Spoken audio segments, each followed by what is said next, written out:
salaamaaleykum la famille salaamaaleykum Sénégal salaamaaleykum mbokku Gambie comme d'hab yaa ngi ak sa frère yaa ngi ak sa xarit yaa ngi ak sa soppe le Sénégambien boys Mr Thiam gars yi comme ni mu koy faral di waxee xool ci kaw mos naa ko wax sama benn vidéo moom it bu mel nii la rek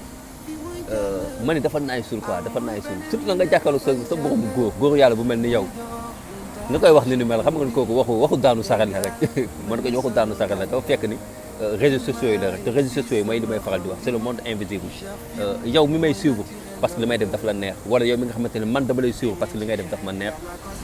amaana tey bu ñu doxoon sax daje ci mbedd bi amaana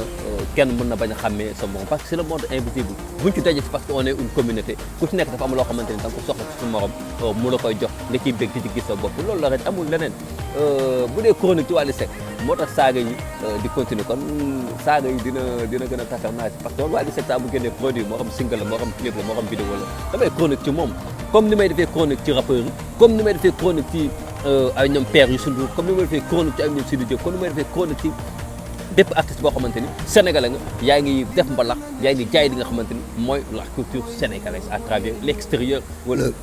jégalu gars yi wala à travers le Sénégal wala l'Afrique kon je pense bien que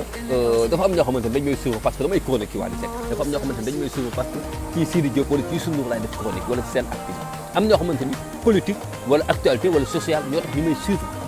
parce que damay def chronique ci yooyu à travers suma canal YouTube ku su nekk rek ak li tax ngay suivre nit ki léegi nag yow nit ki boo koy suivre ngal la yaa xayti nit ki boo koy suivre nga gis nit ki lu muy def neexu la waaye dese ba dawul mu jeex tàkk wala boog boo gisee titre